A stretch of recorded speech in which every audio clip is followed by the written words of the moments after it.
candidature président Bassirou Diomaye Faye ci élection présidentielle yi ñu daal di weesu Aïda Mbodj jiite woon ko moom président jël ndogal dina xamal ni Aïda Mbodj jiiteetu ko mais madame Aminata Touré da daal di teg ca bopp ba bu ñu fàttali ko samedi passé ci meeting politique bi ñu sa Pastef woote woon junjoon na ni que ni ku ñuy waaj a nommé ñoom d'accord nu benn yoon mu gis leen Aïda Mbodj mooy jiite li nga xam ne moo seen coalition te du doon keneen nan nga jàngatee décision bi nga xam ni jël nañ ko ci li nga xam ne nag moo di madame Aminata Touré désigné ko mu jiite li nga xam ne nag moo di coalition Diomaye président.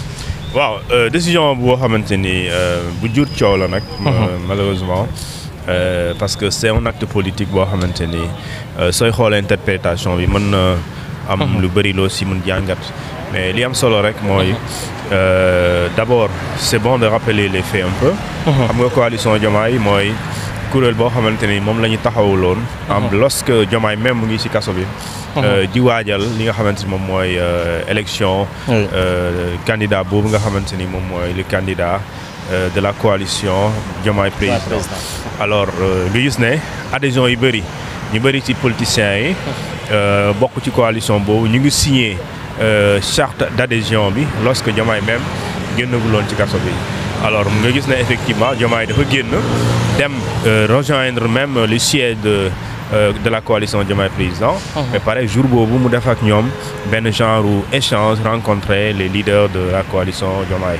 alors nga gis ne effectivement boobu léegi coalition boobu moo ko porté au pouvoir ñoo ma battre campagne ak ensemble ñu gagné la main haut. d'accord ñu gis ne effectivement loolu dem na. mais coalition boobu dafa mel ni dafa nekk en état d'inertie. mooy coalition boo xamante ni le nom ça existe. mais dans l'acte concret day gis ne dafa des parce que la dernière fois ñu dégg ne daje nañu c'était le 6 avril 2024. c'est-à-dire que 4 jours après la prestation de serment de Bassirou Diomaye Faye. c'est le foofu la ñuy rencontré fële ci King Fahd Palace nga gis ne effectivement cette rencontre boobu noonu c'était une occasion pour benn ñu ne dañuy xoolaat li nga xamante moom mooy coalition maanaam restructuration de la coalition soit ñu tuddee ko tour wala am leneen luñ ci dugal. deuxièmement après la structuration dañuy définir de nouveaux statuts yoo xamante ni moom mooy définir coalition bi nu muy doxee mais aussi ñu def lu ñu tuddee un règlement intérieur boo xamante ni dafay tënk ñi ji bokk ci biir coalition bi mais aussi ñu am yéene ñëw dugg ci boobu coalition nga gis ne effectivement boobu ba léegi 2024 2025 c'est presque un an. alors nga gis ne législative yi fi jaaroon aussi Ousmane Sonko en tant que président du parti Pastef a décidé d'aller aux législatives sans pour autant sous la bannière plutôt de Pastef les patriotes. c'est-à-dire coalition Diomaye amoon na fi mais dafa préféré bàyyi ko fi loolu peut-être pour des raisons politiques. peut-être mu ngi bañ li ko daloon ak Yewwi Askan Wi. mu dem ba jamono ñëw. alors mu daal di am même si la confiance n'exclut pas le contrôle n'exclut pas la confiance. alors nga gis ne effectivement li mu doon bañ mooy. bu ñu demee ba jamono coow am nga xamante ni même bu coow amee. nous on est avec la majorité et cette majorité su boobaa. dafay nekk une majorité qui appartient exclusivement à Pastef et non à des partis politiques qui sont dans une coalition qui serait Diomaye président. loolu c'était des calculs politiques s'il le faut même mën nga ko tuddee benn stratégie même si cette démarche là n'a pas plu certains alliés. Moi me rappelle bien am na ñoo xamante ne foofu lañ génnee coalition Diomaye. li mel ni je pense maître Moussa Diop. tey ak ki nga xamante ni moom mooy Ahmed Diallo. coalition maam parti mouvement plutôt gox yu bees. ñu bëri foofu waaw foofu lañ jaaree génne woon. alors léegi nag boobu ba léegi coalition Diomaye gëm naa ni l'animation qu'il sied bu war a am amu ko. léegi nag Diomaye yi mu nga xamante ni moom ci bannière am la coalition yi demee woon. moom moo décidé ne dafay dakkal mission kii di Aïda Mbodj. Aïda Mbodj je rappelle que dañ ko désigné woon comme présidente mu coordonné lu ñu tuddee les leaders la conférence des leaders. alors ñu dem ba président ci lettre am bi d'abord ñu ñëw si. mooy dañ ne datu 10 septembre 2025. daa bind soxna Aïda Mbodj xamal ko ne dafa war a waaj préparer li nga xamante ni moom mooy jox leng yi kii di Aminata Touré parce que moom la tànn jamono jooju. alors tànneef boobu nag mooy le problème ça veut dire que donc quand Ousmane Sonko le 8 di passé bu mu ñëwee assemblée nationale fekk na moom yëg na boobu lettre yëg na ko parce que gëm naa ne Diomaye wax na ko avant wala binaa bu mu waxee Aïda Mbodj ne dañ la war a soppi soit mu d'accord day xam nañu d'accordul aussi Aïda Mbodj aussi gëm naa ne rendre compte Sonko xamal ko ne président de Diomaye nee na sama mission à la tête de la coalition Diomaye jeex na kii la ci fas yéene tabb Sonko bu mu ñëwee ci meeting daf ne effectivement ànduma ci loolu dégg naa sax am na benn daam c'est-à-dire que dafa ma ñoon wax rek mais xamoon na donc mu ne voilà moom la doon waxal am na benn daam buñ ci nar a tabb sax ñun ànduñu si kooku mënuñoo jiite et effectivement loolu mu waxoon samedi moom moo nekk dans le communiqué dans li nga xamante moom mooy le communiqué concernant li ñu tuddee le remplacement de Mimi Touré de Aïda Mbodj par madame Aminata Touré léegi nag Pastef de manière simple a décidé comme ni ko Sonko waxee woon dafa waxoon ne dañuy aller sur une nouvelle base def li ñu tuddee restructuration changer tur bi ba pare ñi nga xamante ne ñoom ñooy ay sénégalais soit ñu nekk ay parti politique wala ñoo xamante ni duñu ay parti politique ay simple sénégalais lañu wala ñu am un mouvement te seen loxo set te ñu bokk ak ñoom gis gi wala ñu am lu ñu tuddee sell ci doxalin bu leen neexee tijjil nañ leen lu ñu tuddee la coalition mën na ñëw adhérer waaye bu ci njëkk moom boobu dañ koy soppi pour remplacer ko bii waaye kiy jiite du doon Mimi Touré léegi nag booy xool Diomaye li mu xamante ne loolu la ñu waxoon fële ci meeting bi Diomaye moom dafa jël le contre-pied c'est-à-dire lépp lu Sonko bëggoon ci loolu dafa dindi léegi nag coalition mbirum politique la du mbirum état une coalition politique du mbirum politique c'est-à-dire ñaar la conquête du pouvoir ak lu ñu tuddee gestion du pouvoir ak conservation du pouvoir c'est-à-dire que foofu moom moo lay permettre nga dem ci nguur yegg ci sommet de l'état nga falu moo lay permettre nga téye nguur di ko doxal di ko gouverner ñi la siy jàppale ngay sédd ak ñoom ay responsabilités moo lay permettre aussi nga téye ko ba at yi nga bëgg gouverner mu nekk sa horizon mu nekk sa ambition nga mën ko doxal léegi nag su boobaa li nga xamante ni mooy li am solo et je pense que c'est purement politique c'est-à-dire c'est un niveau hautement politique tey président Diomaye moom dafa jël responsabilité mettre fin à la mission de Aïda Mbodj à la tête de la coalition Diomaye ba pare préserver conserver retenir le nom l'appellation mu tuddee ko coalition Diomaye ça veut dire que donc parce que bi ci boppam moom àndu si te foofu bu dee ci wàllum politique man boobu léegi seet naa di wër la logique du président Bassirou Diomaye Faye c'est-à-dire que lan moo nekk logique am lan moo waral effectivement le président Ousmane Sonko di président parti laa bëgg a wax moom mu tànn lii laa bëgg moom Diomaye ci wàllum politique kilifaam Sonko la léegi sa kilifa lu mu bëgg ci politique moo wax na la ko waaye yow ci wàllum politique décision bi nga jël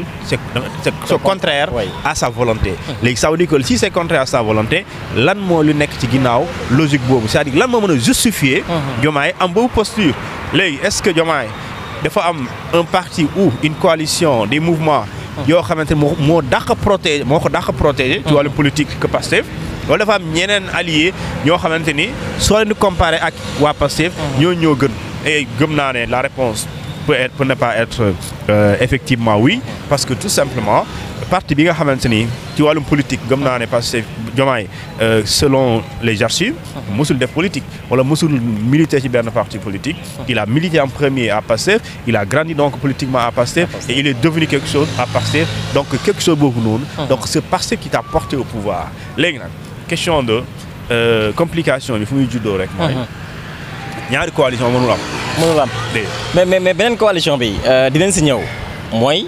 réponse bi waa Pastef def jëmale ko ci ki nga xam ne nag moo di président Diomaye loolu dinañ si dikk léegi mais ba tey si première communiqué bi parce que foofu danoo gis président am lu mu wax si ki nga xam ne nag moo di madame Aminata Touré que ni dafay gérer li nga xam ne nag moo di organisation ci li nga xam ne nag moo di parti bi wax aussi lu tax mu choisir madame Aminata Touré yaa ngi tudd léegi ni boobule communiqué ñi ngi ko signé depuis le 10 septembre 2 mois après nu soog a publier li nga xam ne nag moo di boobule lettre te madame Aminata Touré ci boppam moo ko publier ci li nga xam ne nag moo di ci biir coalition Diomaye est-ce que y a pas un non-dit entre-temps maanaam 2 mois après nu soog a jot si li nga xam ne nag moo di bile lettre. Bon, je pense que il y a 2 dates.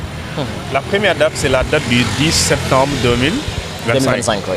Et l'autre date c'est la date d'hier 11. Le 11. Alors la première mooy li président bind daf ne ci lettre 10 septembre yëgal naa Aïda Mbodj que ne moom mission am jeex na dama koy remplacer maa ngi koy woo d'accord mu def la ñu tuddee mu préparer pour jox leng yi ki nga xamante ni moom mooy madame Aminata Touré. Donc ça veut dire que 2 mois ki nga xamante ni moom mooy Aïda Mbodj dafa toog deful dara. C'est-à-dire que loolu président wax ko Diomaye wax ko ne ko organiser les conditions de votre succession. Donc Aïda Mbodj wax doxu si. Ça veut dire que donc c'est un silence boo xamante ni la réaction de Diomaye après le meeting léegi nag timing bi aussi dafay nekk lu am solo mooy. lu tax nga xaar ba le 8 après le 8 3 jours après nga indi communiqué boo xamante ni c'est contraire à tout ce que veut le leader politique bi nga xamante ni moom moo nekk sa président ci wàllum politique. alors léegi nag le 10 boobu noonu la wax ne li nga xamante ni moom mooy Aïda Mbodj mu préparé ko léegi dafa toog donc le 10 septembre 10 octobre 10 novembre ba le 11 gisul réponse le 11 mu daal di génnee président mu génnee ndogal donte wax naa la defuloo ko waaye léegi man officiellement tànn naa Mimi Touré léegi moom moo doon le président de la coalition Diomaye président et foofu nag problème mën na juddu et le problème c'est quoi mooy président Diomaye parti Pastef moo bind ci programme am ne bokk na ci lu mu gëm nit bu nekkee président da ngay démissionner ci say responsabilités yi nga am ci parti bi. Oui, absolument. da ngay nekk militant en parti bi. waaye doo am responsabilité maanaam ci bureau bi doo ci am responsabilité. Diomaye a démissionné. Alors est-ce que Diomaye bu démissionner politiquement il a le pouvoir de nomination et de remplacement? Est-ce qu'il a ce pouvoir? Ça c'est une question. Et loolu les statuts le règlement intérieur de Pastef moom moo mën a tontu loolu parce que certes il y a des articles qui prévoient ça. beneen bi mooy li nga xamante ni moom mooy ñaari coalition yi ma la wax. APT ak président coalition Diomaye. C'est 2 coalitions. 2 présidentes pour benn mouvance. C'est-à-dire que loolu mooy doon problème bi. On ne peut pas avoir des coalitions dans une même mouvance présidentielle c'est pas possible. mënta nekk moom. léegi nag problème bi mooy. Pastef ci li mu mën. ci politiquement ci loolu la nekk. mooy président de la République du Sénégal. ci ñun la bokk. waaye moom tànn na koo xamante ni selon moom moo war a jiite. li nga xamante moom mooy coalition bi nga xamante ni moom moo nekk président de la République. waaye ñun ànduñu si léegi boo leen ci àndul lan mooy doon seen pouvoir. maanaam yow est-ce que waa Pastef est-ce que am nañ possibilité. imposer Diomaye pour que mu appliquer la coalition mu épouser la coalition au détriment de la coalition Diomaye président yaakaaruma ko. li tax ma ne yaakaaruma ko. lu tax aussi yaakaaruma mën nañ ko convaincre parce que bu doon mën nañ ko convaincre wala bu doon day nangu suba waa wax ji du jóg yow mën naa am sa doo ko yëg. wala boo ko yëgee tamit ay reetaan nga koy mujjee yëgee. parce que tey gëm naa ne 10 septembre ba 11 novembre c'est au moins 2 mois. yoo xamante ni ils ont eu le temps de discuter en interne. waxtaan jéem a déggoo waaye loolu mësul antu. ça veut dire que donc essayé nañ waxtaanee ko ci suuf. essayé nañ déggoo ci suuf waxtaanee ko suñu biir. waaye mujjul sotti. léegi nag li nga xamante ni moom mooy li am aussi. mooy Pastef Sonko wax na ne du mos a démissionner ci coalition bi. waaye mais dañuy changer turu coalition bi. te tur bi gis nga ne changé nañ ko. en moins de quelques semaines wala moins de 2 jours. wala nekkoon na loo xam ne dañ koo togg. mais mujjul woon pare. léegi nag on verra les jours à venir. lan mooy continuer di am parce que. li nga xamante ni lii cadre politique kese la. waaye léegi est-ce que dina laalaale état. état parce que les hommes politiques. ce sont les hommes d'état. tey Ousmane Sonko c'est un homme politique. il n'en demeure pas moins aussi le premier le chef du gouvernement. donc c'est un acteur politique mais aussi c'est un acteur boo xamante ni bu kawe la ci wàllum sommet de l'État. léegi ndax lii dafay impacter li nga xamante moom mooy la gestion ou bien la cohésion au sein de l'État ndax duo dafay mujjee jour duel loolu les fan yi di ñëw dañ koy xam. léegi li am solo rek mooy ñaari coalition yi moom. dafay nekk le fruit d'une discorde mooy ñàkk déggoo am na. te ñàkk déggoo boobu ala kulli aal freiné ko. mooy lu gën. kon bàyyi ko mu continuer mooy yaa ngi tijji ay porte pour créer ay li ñu tuddee ay bis bi loolu moom lu leer. oui conférence des leaders ñoom ñoo war a nommer kan mooy jiite li nga xam nag moo di boobu la coalition madame Aminata Touré ba ñu koy nommer du conférence des leaders mais Diomaye Faye ci boppam moo ko daal di tab génne li nga xam ne nag moo di bi lay communiqué démb Pastef ñoom it convoqué après ñoo d'urgence lu mu gën a guddi vers 23h15 ou 0h15 si leen génnee li nga xam ne nag moo di ñoom it seen gis-gis ci kaaw ki nga xam ne nag moo di Madame Touré ñoom ñu ñuy xamal ni déjà président Diomaye Faye amul les prérogatives pour nommer ki nga xam ne nag moo di Madame Aminata Touré ndax moom du moo jiite li nga xam ne nag moo di coalition Diomaye président ñoom it nu taxawal alliance patriotique pour le travail et l'éthique nu gën ko xam ci APT ba pare di continuer élargir li nga xam ne nag moo di seen parti maanaam ñeneen ñu bëgg bokk si li nga xam ne nag moo di boole coalition nanu dikk cela veut dire que ni ñoom jóge nañu ci coalition Diomaye teg li nga xam ne nag moo di seen coalition bopp sànq yaa ngi koy junj ñaari coalition dafa mel ni mooy xeeñ réponse bi Pastef def par rapport à la nomination de Madame Aminata Touré yow it lan mooy doon sa jàngat ci gis-gis wala ndogal bi Pastef jël teg li nga xam ne nag moo di beneen coalition. Bon, c'est une réponse politique à la hauteur de l'acte politique posé par Bassirou Diomaye Faye. Léegi nag une réponse à la hauteur d'un acte politique. À la limite mu tolloo ak li président Diomaye def.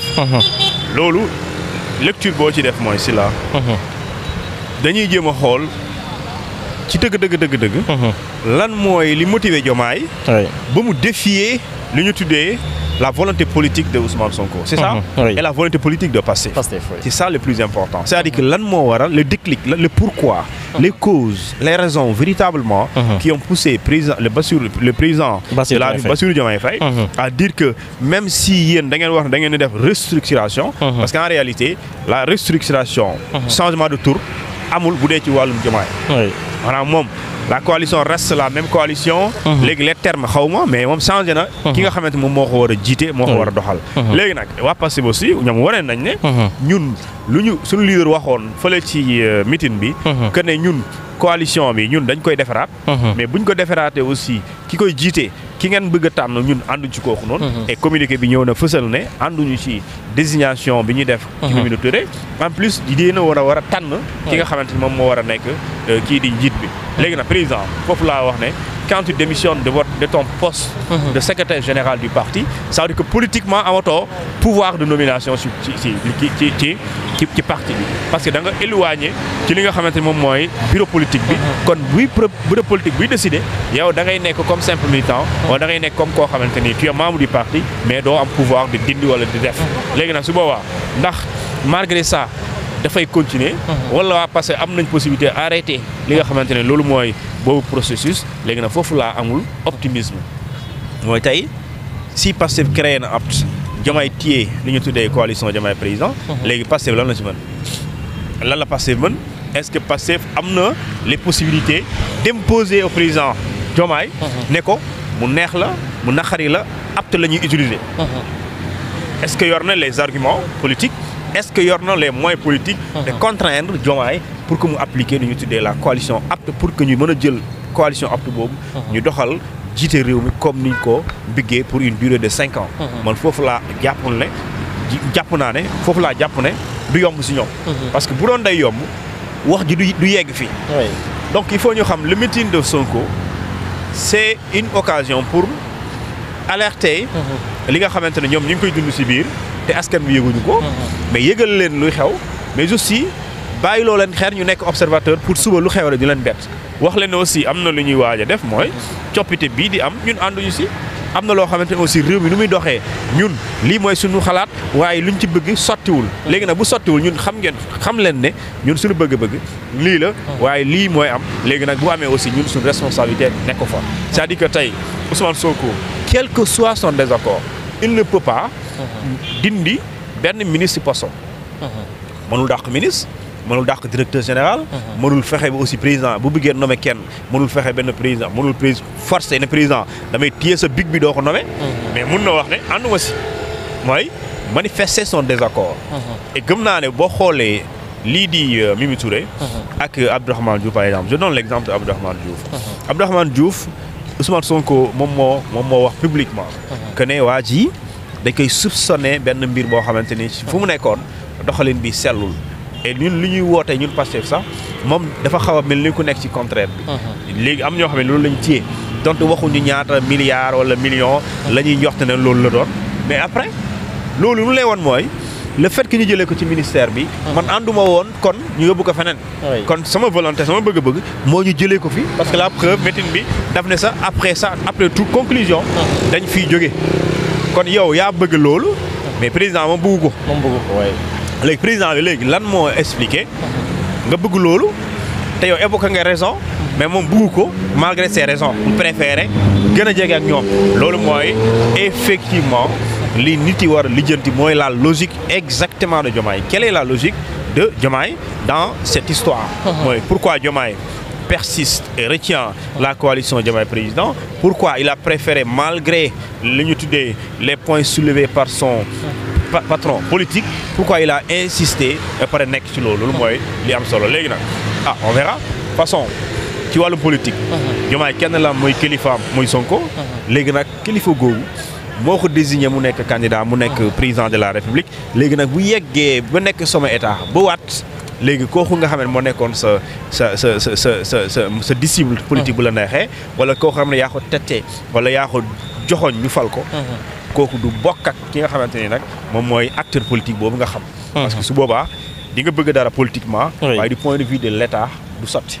léegi nag loolu mooy doon les contraintes. maanaam li ñu tuddee les limites. les limites politiques foofu lay nekk c'est-à-dire que au sommet de l' état y a des impossibilités donc li nga bëgg lool mën na nekk waaye li du mën a sotti li nga bëgg mën nga ko bëgg waaye du mën a sotti. parce que dafay am lu lay gàllankoor et logiquement et politiquement loolu mënoo ko transporter ci boppu état. oui exactement alors ba tey si wàllu politique na ñuy des démb Pastef bi ñu jëlee li nga xam ne nag moo di seen décision ñi ngi doon xaar cadre yu nekk seen biir ñu si bëri réagir wala ñu joxe li nga xam ne nag moo di seen gis-gis ci mbir moomu Waly Diouf Bodian jiite port autonome bu Dakar moom moo réagir ci page Facebook am mu ne je ne me sens nulle part concerné politiquement par tout ce qui se fait en dehors de Pastef.